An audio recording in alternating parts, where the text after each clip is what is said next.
An industry feeling left out of Ontario's reopening plan. What do we have to do to be safe? Shut down since last year, the beauty industry in Toronto and Peel mobilizes to demand more answers from the government. Why can't I join your dad? And you know, hearing your mother say that, it's very difficult. And vaccinated seniors still restricted as some staff choose not to get a shot. We explore a new push to mandate inoculating care home workers. If we were going to do something, we were honestly going to do something right by Kyle. And the president of the Raptors explains some of the strategy behind Kyle Lowry staying put in Toronto and what might happen to the star player at the end of the season when he becomes a free agent.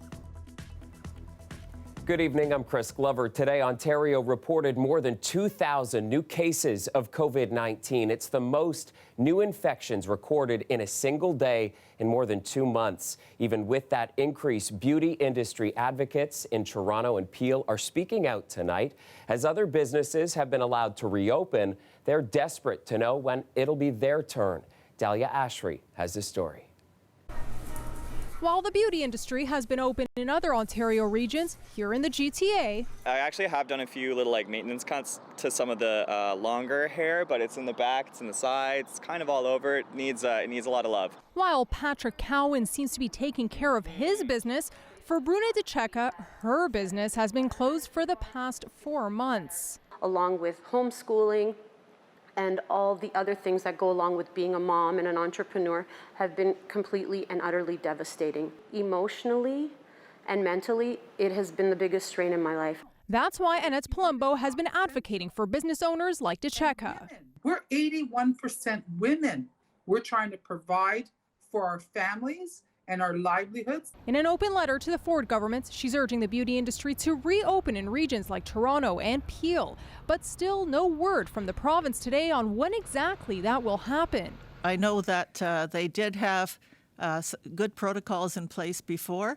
However, it's unavoidable that the people are close to each other. Whatever protocols were in place need to be in place again. Dr. Isaac Bogosh agrees that social distancing is a reason of concern. If you really keep the numbers small, if you really improve the ventilation, if you really ensure that people are masked, wearing high quality masks and wearing masks the whole time, you can significantly reduce that risk. DeCecca says they have followed safety protocols before. Social distancing between chairs for manis and petties and in the hairstyling space too. And now it's a matter of time before she fears the worst case scenario for her business of 20 years. If we do not open our doors soon, we will be decimated. It has to happen now. Otherwise, if we don't open, we run the risk of potentially not reopening. Earlier this week, the province alluded to potentially opening up in a few weeks. The Ontario Ministry of Health says in the meantime, businesses can reapply for the Small Business Support Grant, which provides up to $20,000. Dahlia Ashry, CBC News, Toronto.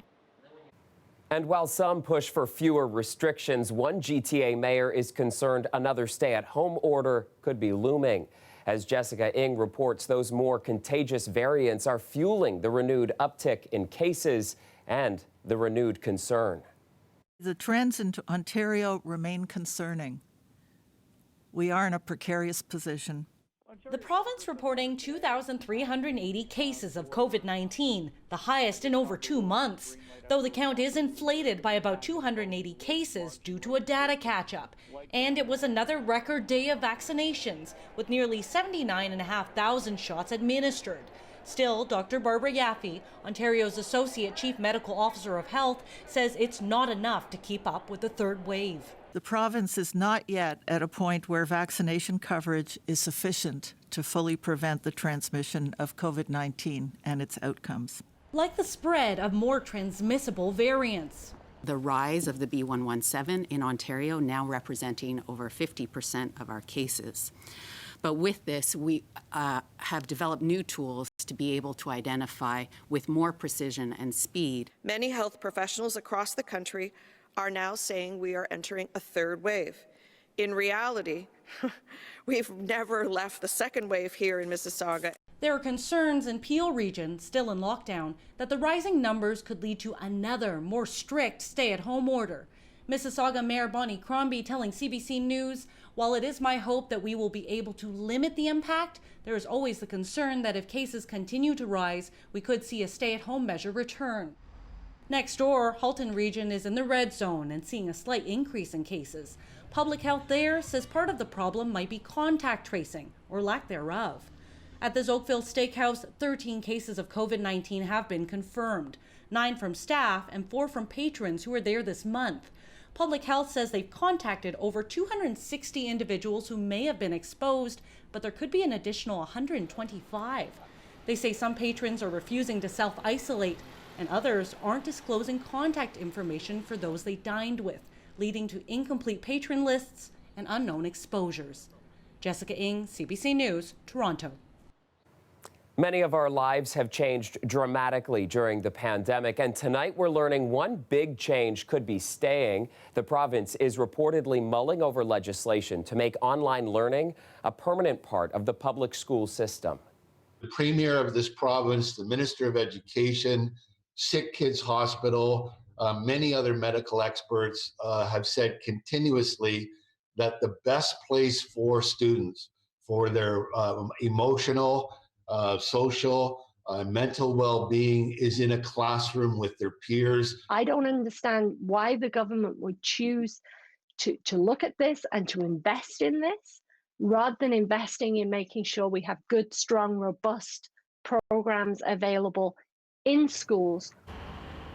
Unions there representing teachers clearly against the idea. Now, according to a Ministry of Education document obtained by the Globe and Mail, parents would be given the option to enroll their child in online learning even after the pandemic is over. It would also require schools to provide instruction during snow days and other emergency school closures. Parents outside Credit Valley Public School in Mississauga today seemed open to the idea. I think it's good that they have that option available, but for me as a parent, I wouldn't be choosing that option. My kid is in junior kindergarten and I can see the difference.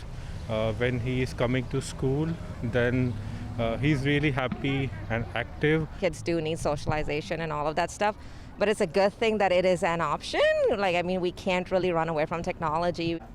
In a statement, the government would only say that it continues to consult with stakeholders. They also pointed to spending in yesterday's budget for online learning and improved broadband internet. Now to a push for a new provincial rule at care homes. Some with loved ones in one retirement home want the province to mandate healthcare staff be vaccinated against COVID-19. The call comes after 2 unvaccinated workers tested positive for the virus. As Angelina King reports, that forced fully immunized seniors into isolation.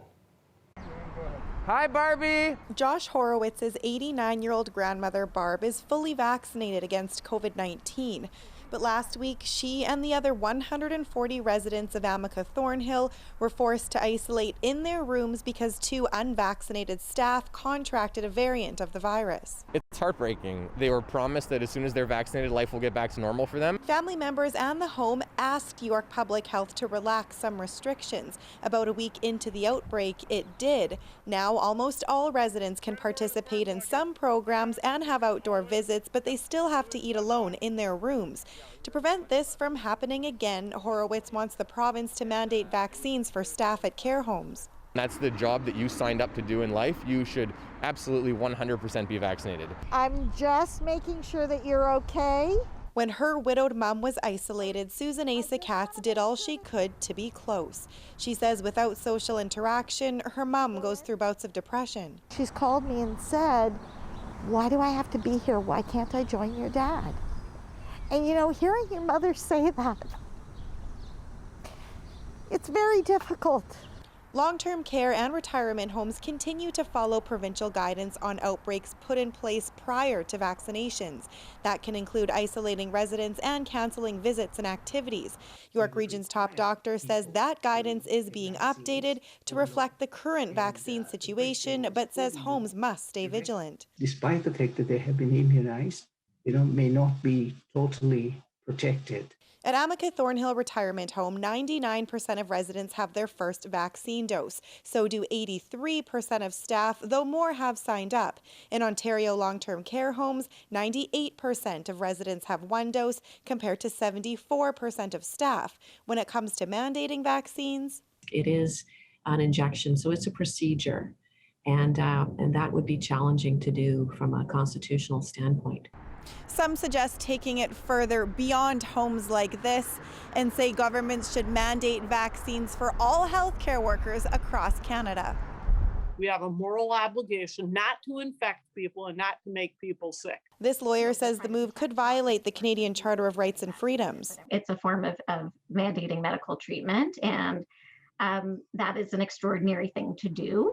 The Ontario government says it won't require healthcare workers be vaccinated, but continues to encourage it. Angelina King, CBC News, Thornhill. Police are investigating after a convenience store in the East End was vandalized with anti-Asian slurs. The graffiti was scrawled on the side of the building near Gerrard and Ontario Street. Police are investigating it as a hate crime. They're asking anyone who has security camera footage from the area to contact them. Now, when our camera operator swung by the scene today, we captured this uplifting scene. People who live in the community and visit the store regularly heard what had happened and decided to paint over the graffiti themselves to show their support.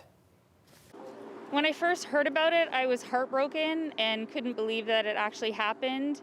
I've been in this community for almost 20 years, and so this local convenience store is a big staple around this neighborhood. Everybody comes here. Kids after school come here to get candy. We run over here to grab some milk or some bread.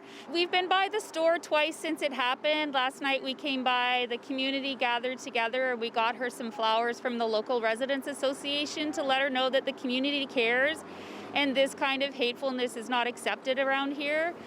Nice to see them coming together. Now, Councillor Kristen Wong-Tam also reacting to the incident today, saying that she is angered and disheartened. A statement posted on her website reads, "Since the beginning of the pandemic, Asian Canadians and other minorities have seen a rise in racist hostility and attacks because of ignorance and fear. To all Asian Canadians who are being threatened and harmed, I stand with you in love and solidarity." Mayor John Tory also chiming in, tweeting, "There is no place for anti-East Asian racism in our city. Neither members of these communities nor their businesses should at any time be victimized in this way." Police say they have seen an increase in the number of hate-motivated incidents related to race and ethnicity. Turning now to the big sports story of the day, and star player Kyle Lowry.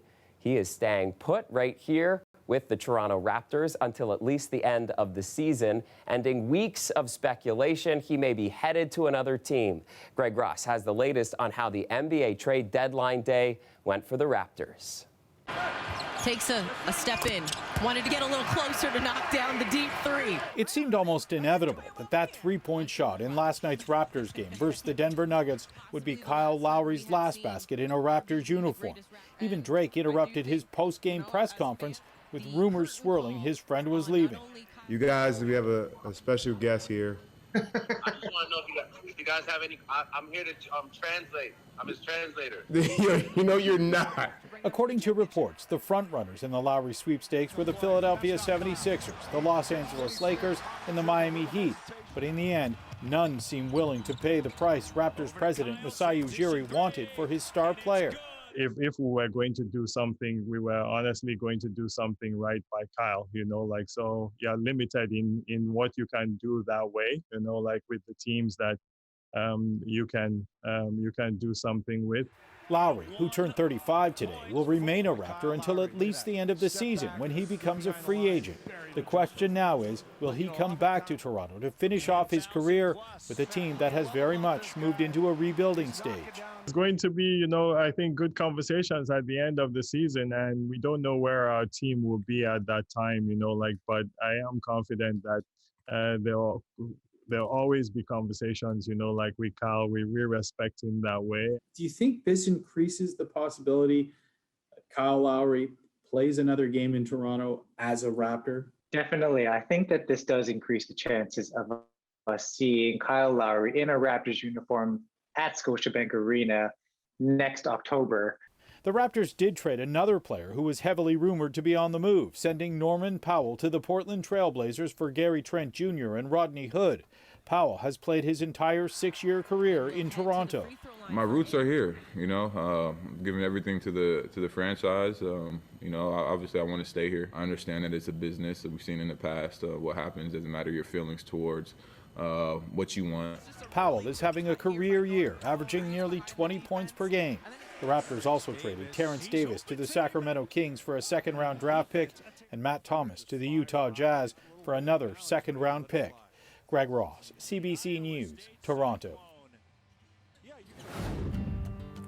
Still to come, remembering the life of a 45-year-old Toronto man who was a surgeon, photographer, surfer, and so much more. I think to me he was a superhero. Lucas Mirnahan, right after the break.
A gloomier shot tonight as we look live at the city's skyline. Now, Environment Canada has issued a special weather statement with heavy rain and thunderstorms in the forecast. Colette Kennedy is here now with your full weather picture. Colette, I hope people had a chance to enjoy today.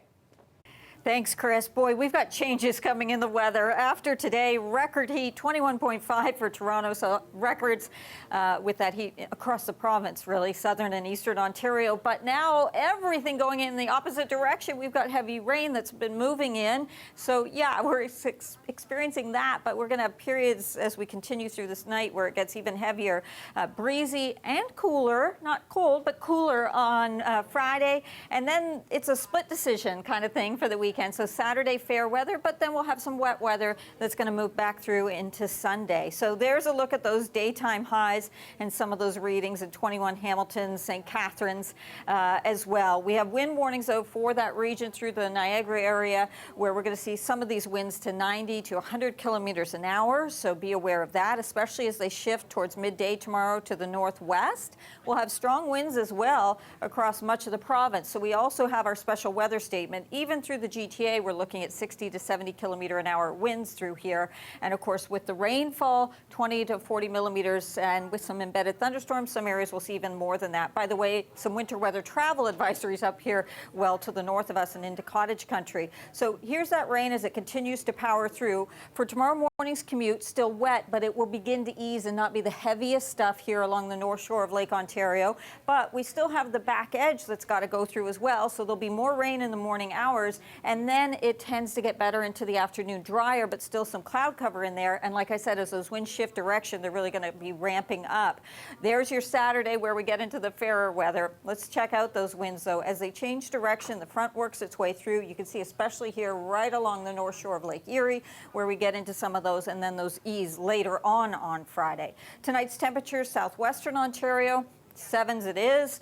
11 to 12 degrees tomorrow, getting your clearing a little bit earlier than is going to happen over towards Lake Ontario. And there you are overnight tonight with our lows. Again, still, it's mild air that's in place. And tomorrow we'll see still that 11, 12 degrees, right? But as the front goes through, then the temperatures will be falling as it continues to work through. And yes, a little bit of a wintry mix a little further north and especially into the higher elevations northwest of the GTA. There's Saturday, the temperature to go along with those sky conditions, 9 degrees. And then Sunday, we are looking at those showers and 11, Chris. Well, at least we had today. Thanks, Colette. The weather is brought to you by Trane, the most reliable heating and cooling brand. We test, so it runs. It's hard to stop a train. The local surfing and medical community is mourning the loss of an incredible man this week. Dr. Lucas Mirnahan died from an aggressive form of cancer, but his legacy lives on in many ways. Ali Chiasson has his story. What are you going to be when you grow up? Turns out there never was and never should be a simple answer to that question. Those are the words of Lucas Mirnahan. The doctor, the surfer, photographer, those titles in no particular order, by the way. Mirnahan's life proves you can do it all. I think to me he was a superhero. He was also the love of Antonio Leonard's life. The two met 14 years ago at a store where Antonio worked. He left with 2 pairs of jeans that he couldn't afford at the time and my phone number. And the rest is history. At the time, Mirnahan was just starting his medical career, eventually going on to become a renowned orthopedic surgeon at Sick Kids. When you looked at him as a surgeon, he was a very complete, very sensitive, and very caring person, the sort of doctor that we would all want to have or all want to be. Mirnahan had a work-life balance. He was part of the local surfing community here, opened up a surf shop with Antonio, also a noted underwater photographer with a portfolio we could do a whole documentary on, which we actually did. Pretty incredible piece of equipment. The underwater camera is one of the last physical extensions of Lucas Mirnahan. And this is what allowed him to do the work that he ended up doing in the last few years. He died this week of an aggressive form of cancer at just 45 years old. I love him we love him, and we'll always love him. His legacy lives on in his art and in the waves he surfed around the world and here at Woodbine Beach. Tomorrow morning, there will be some waves right here, and we're gonna get up bright and early and come surfing. Also in the operating rooms, where he'd encourage his colleagues to nurture hobbies and get involved in their own communities. This is something that Lucas lived and understood, and we're going to miss everything about him. In his own words, giving a TED Talk last year. We're capable of so much more than we know or what we set out to be. We are the cumulative effect of the roads we have traveled, our identities shaped along the way. Because in the end, the only story you can tell is your own. Ali Chiasson, CBC News, Toronto.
Finally, for us tonight, with the pandemic, very few of us are having normal commutes right now, right?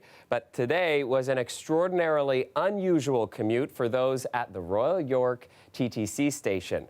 A beaver waddled its way into the station just before 7 a.m. And while animal control figured things out, the TTC temporarily closed its Greenview entrance, saying there was an animal in distress. The beaver hung around long enough to be the focal point of more than a few photos, and Toronto Animal Services says in the end he appeared to be healthy and was released back into the wild. Toronto sure loves our animal stories, and that is our show for you tonight. Dwight Drummond has your next local newscast, and I'll be back tomorrow night at 11. See you then.